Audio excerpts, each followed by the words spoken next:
खबरों में आगे बात करते हैं बांदा की, जहां पर डिप्टी सीएम ब्रजेश पाठक ने औचक निरीक्षण किया है और साथ ही मटौद सीएससी सेंटर का यहां पर निरीक्षण किया है। सीएम की बात करें, डिप्टी सीएम की, तो यहां पर स्टाफ के हाथ पैर फूल गए जब डिप्टी सीएम को देखा है। तो स्टाफ नर्स के भरोसे चल रहा है। सीएससी अस्पताल का हाल देख डिप्टी सीएम का चढ़ा है पारा, जहां पर अव्यवस्था पर ब्रजेश पाठक ने जमकर यहां पर नाराजगी भी जाहिर की है और डॉक्टर सहित सीएमओ को फोन से लगाई है फटकार, जहां पर अस्पताल में भर्ती मरीजों का चेक रजिस्टर भी यहां पर किया गया है। जो मरीजों का रजिस्टर है उसको चेक यहां पर किया गया है। तो बड़ी अपडेट आपको दे रहे, लगातार डिप्टी सीएम ब्रजेश पाठक की तरफ से औचक निरीक्षण अस्पतालों का किया जा रहा है और इसी कड़ी में अव्यवस्था पर ब्रजेश पाठक ने इस दौरान नाराजगी भी जारी की है। डॉक्टर सहित सीएमओ को फोन पर भी फटकार लगाई है।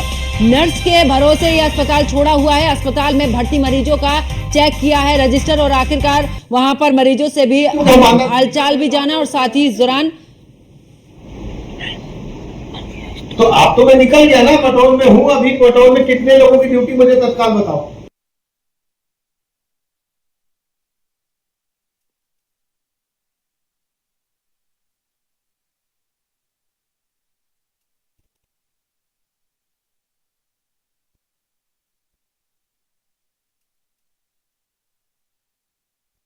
पर फटकार लगाते नजर आए। और ज्यादा जानकारी के लिए हमारे संवाददाता ज्ञानेंद्र हमारे साथ में जुड़ चुके हैं। ज्ञानेंद्र, औचक निरीक्षण डिप्टी सीएम की तरफ से किया जा रहा है और ऐसे में जितनी जगह पर भी गए हैं उतनी जगह पर ही खामियां मिली हैं। बांदा की तो ऐसी तस्वीर सामने आई कि मात्र नर्स के भरोसे ही अस्पताल छोड़े और फटकार लगाते भी नजर आए हैं डिप्टी सीएम।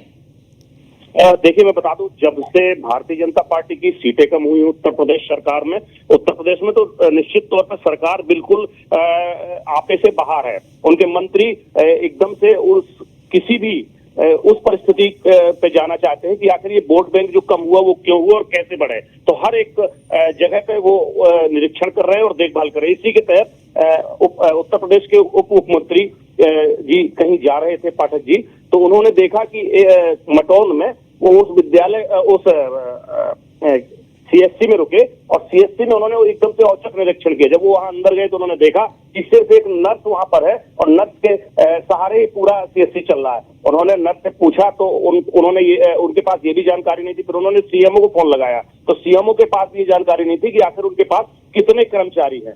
फिर उन्होंने सीएमओ को फटकार लगाई कि 2 दिन के अंदर ये सारे लिस्ट हमें चाहिए और इसका जवाब चाहिए। तो निश्चित तौर पे हालांकि बहुत बड़ी कोई कार्रवाई नहीं की है, लेकिन जमीन पे उन्होंने काफी डांटा है और काफी फटकारा है। तो निश्चित तौर पे ये एकदम से वही उनकी जो चुनावी जो वो है वही निकल रही है। जी बिल्कुल, लेकिन ऐसे में ज्ञानेंद्र अगर बात करें अस्पतालों के ऐसे हालात हैं तो बिल्कुल औचक निरीक्षण होना चाहिए और जानना चाहिए कि आखिरकार अस्पतालों में जितनी अनियमितताएं हैं, मरीज जितने परेशान होते हैं, दवाइयां बाहर से लिखी जाती हैं, उन सब पर एक्शन लेना चाहिए।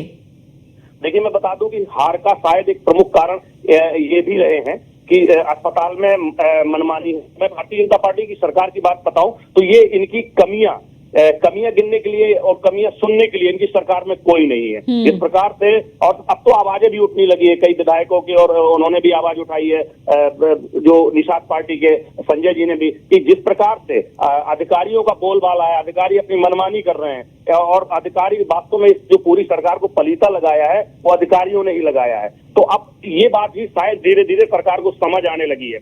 हम बात करें स्वास्थ्य की, तो स्वास्थ्य में अगर हम अपने जनपद की ही बात करें तो हमारे यहाँ जो मेडिकल स्टोर है वहां पे जो डॉक्टर हैं वो बाहर सारे ऑपरेशन करते हैं। मशीनें जो है वो सब खराब पड़ी हैं, कोई भी उसकी ओर ध्यान देने के लिए नहीं है। और बात करें वहां के प्रधानाचार्य की, तो प्रधानाचार्य सिर्फ एक मूक दर्शक बने बैठे रहते हैं। यही चलिए, बहुत बहुत शुक्रिया ज्ञानेंद्र शर्मा हमारे साथ जुड़ने के लिए, तमाम जानकारी साझा करने के लिए।